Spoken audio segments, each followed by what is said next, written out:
So in 2019, you thanked the quiet Australians. You know tonight that many of those quiet Australians are angry, many of them getting in touch with myself, and no doubt you've heard as well. They are furious about the decision the government has made. Let's talk directly to those people watching tonight who might have been throwing something at the telly for the past few days. What do you say to the quiet Australians who think we're exactly the opposite of where we were in 2019? Well, in 2019, there was two plans. There was Bill Shorten's plan, which said he wanted to reduce emissions by 2030 by 45%. And there was our plan to reduce it by 26 to 28%. Now, that's what we've gone ahead with. The 45% plan was rejected. That would have put terrible costs on the Australian community. It would have forced things that didn't have to be forced. And we've gone down the other path, and that's exactly what we've done. I mean, emissions have actually fallen by 20% since 2005, but yet our economy has grown by 45%. There's 3 million people in jobs. In fact, there are now 1 million people in manufacturing jobs here in Australia now. Under Labor, we lost 1 in 8 manufacturing jobs. It's now back up over 1 million, and that's happened during COVID. So the last election was about those two issues, a 45% emissions reduction target from Labor, which we rejected, and a 26 to 28%, which I took to the last election, and of course we were successful, and that's what we have done. But the other thing, Paul, I'd say to your viewers who are concerned about this is this. The world is making their decisions about this. They are deciding whether it's in Japan or South Korea or indeed the United States and Europe and other places. They're making decisions, and those decisions about how they're responding to climate change obviously have an impact on Australia. We understand that. They're not decisions Australia are taking, they're decisions other countries are taking. And so we understand that the world economy is changing, and we have to ensure that we can protect Australia from those negative impacts and realise any opportunities, and there are many of them, that will come to us. And so what we've done today is enabled Australia to realise that. We can't just shut Australia off from the rest of the world and think none of that is happening. It is happening. Investment will go in different directions. The cost of what we borrow will go up. All of these things will happen unless we can work with this. And Australians are already doing it. That's the point, Paul. There's nothing in our plan today that takes away one job, that takes away $1, that puts up electricity prices by 1 cent. Everything we're doing under our plan is just encouraging Australians to do what they're already doing. We're not telling people what cars they can buy or what choices they have to make. That's not our plan. That's what the Labor Party does. A commitment to achieve net zero by 2050, I said I would only ever contemplate if we had a plan that enabled us to achieve it. And what we've been able to determine is that can happen without taxes, without mandating anything, keeping the lights on and making sure we're very open and transparent about what the impacts are. And so that's what we've done. We can't just pretend these things aren't going to happen from overseas. These things are occurring. And as Prime Minister, I need to protect Australia from those impacts. Decisions being made in other parts of the world are going to have an impact here. Our plan helps us both protect Australians from that and realise the opportunities so we can succeed, as we have all along. Does anything change to that 2030 plan, the plan that people agreed to in 2019 that they recommit to potentially again in 2022? Because it seems that has been sort of lost in all the noise here, that I know there's a discussion from 2030 to 2050, but what changes between now and 2030 from what has always been the plan as even legislated by the government after Paris? Well, it wasn't legislated, but nothing has changed. Nothing has changed at all. Exactly what I took to the last election. And there was no discussion of net zero by 2050 at the last election. That wasn't the debate at the last election. It was a choice between those two 2030 plans. We haven't changed our plan. In fact, it goes back to the 26 to 28% was originally set by Tony, followed up then by Malcolm. And of course, we've maintained that position, and I took it to the last election. So nothing has changed about that. The only thing that's changed is Australia is actually, through the things they're doing themselves, is seeing our emissions fall faster than had been anticipated. So we'll comfortably achieve those 26 to 28% reductions. In fact, with the technology and changes that we're investing in, we believe that could fall by as much as 35%. But we're not closing down a thing. We're not asking anything to be closed down. We're going to keep digging.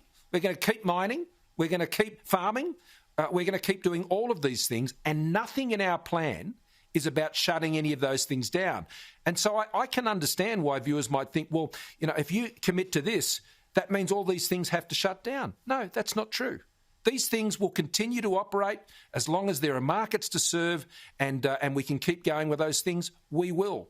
So our mining and resources industry in particular, when you think about the things that are needed to be produced in steel and aluminium and all the various things that make up a lot of this new clean energy technology, critical minerals, rare earths, they're all here in the ground in Australia. We'll be digging them up. I was talking to the head of Rio today, Rio Tinto, exactly where they're heading. I mean, our mining and resources industry are going to excel in Australia. They're going to go stronger. Of course, things will change as consumer choices, countries like in Japan and Korea who are already making these choices. So, Paul, there'll be some who'll tell people who are watching tonight, who tell them that, if we don't commit to this, then nothing's going to change. That's not true. It's not being honest. It's not being honest. There are things that are changing around the world, and we're wise to that. And the Liberals and Nationals, honestly, we have wrestled with this thing. It's been really hard. But we made the decision that it's in the country's best interests to ensure that we don't cut Australia off from the opportunities, that we don't mandate things to close or shut things down. We're not doing any of that.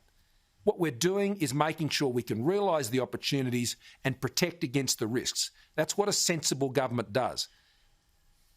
So we've seen the pie charts, I've shown them plenty of times on the show, right, which show China a giant chunk, the rest of the world a giant chunk, the United States, Russia, and then the small little sliver that is Australia. Again, to people watching who will often say, why are we going to do anything when China can do whatever the hell it wants till 2030, where does the pressure start to come on to China? Because it feels like, all day, every day I read about what Australia's doing, but I don't read much about what China is doing. No, that's a fair point. And this is the argument I've been making when I've been at a lot of these international events. I've been saying pretty simply, you're not going to deal with climate change by getting advanced countries to put taxes on themselves and think that's going to solve climate change. That's not going to happen in China. It's not going to happen in India. It's not going to happen in Vietnam or Indonesia or any of these other places. Their emissions will just keep going up. There's only one way that you fix this, and that is through technology that can be affordable and scaled and operate, whether it's here in Australia or in Indonesia or elsewhere, at a price that is competitive to the alternatives. And that's what our plan is about. It's not about trying to shut things down. It's about giving us the technology tools to do it cheaper, to do it smarter. And I want Australia to be in that. I don't want Australia to be locked out of it. And that's the great risk we faced. And so it's important we do that. And your viewers are right about Australia is a very small proportion. That is true. But what I want to ensure is Australia is not excluded, that Australia is not cut off from that investment that might otherwise come. People want to invest in a country where there's a plan to develop these things, and that's what this is.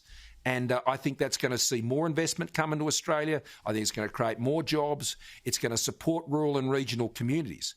I mean, our fund here that is driving a lot of this technological change, $20 billion over 10 years.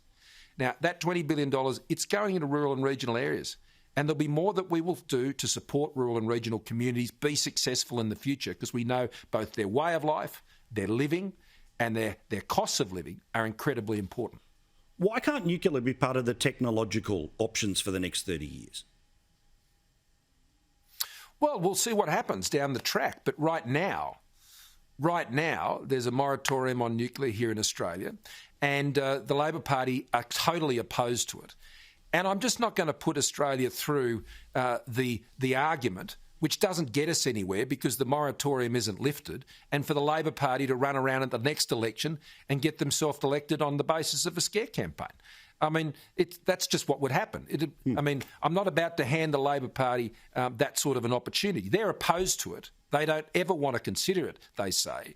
But I think if Australia is to move ahead, just as my predecessors, and going back many years now, have always said that in the Liberal and Nationals, unless there's a bipartisan commitment to this, then it'll be too difficult to proceed with at this point.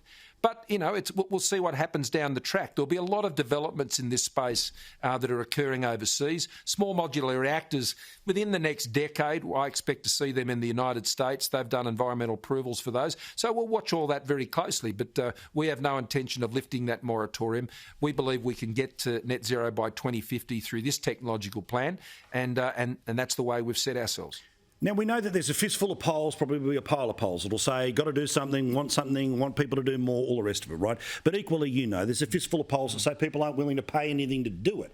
So what do you say to people watching tonight about what the cost is here? Either the cost of transition 20 years away, about a job that exists now that won't exist in 20 years. What do you say about the cost of a power bill, the cost of the money to the budget to help prop up technologies? Because the truth is this can't be done without any cost, but give us an idea about the sense of cost that you see beyond 2030. Oh, I can tell it what it is right now. And the low emissions technology roadmap, which sits at the heart of how we achieve this, is a $20 billion investment over the next decade. And that will draw into it, because it's a partnered investment program, between about $60 and $100 billion from the private sector and other participants. And that is what will fuel, which will drive the technological development and things like hydrogen and batteries and carbon capture and storage. I mean, right now, in the Parliament right now, we are trying to change the law which enables us to invest in carbon capture and storage, which is what is called a negative emissions technology, which will continue to support the way that we use fossil fuels right now, whether they be coal or gas, to ensure that they continue to provide reliable power in this country. Now, the Labor Party's voting against that. They've voted against it 7 times. So we've just got a practical view about this, Paul. This is a practical problem which needs a practical solution. I've been in this place 15 years, and people have been arguing about this for the last 15 years. And I've heard people screaming at each other from both ends of the spectrum. We're all going to be ruined either way. And, I think most Australians just want to deal with this, to deal with it in a no-fuss way, to not shut things down and take people's jobs away from them. They understand the world's a complex place and things are changing around the world. Australia deciding to do net zero by 2050 is not going to change that. But the changes that are taking place around the world will still happen. And I'm just not going to let that happen to Australians. I've got a plan to protect them and to help them go forward. And, you can trust the Liberals and Nationals for an economic plan to deal with this. I mean, the environmental issues are very important. But what really matters now is who's got the best economic plan to deal with this? Who do you trust at the end of the day to have an economic plan that can help navigate us through this very challenging period, especially in rural and regional? Trust the Labor Party, who every time they get the opportunity, they'll just regulate you more and put more taxes on you? Do you trust others who are just going to shout from the sidelines and shout at the clouds? Or do you trust people who've been able to manage a strong economy,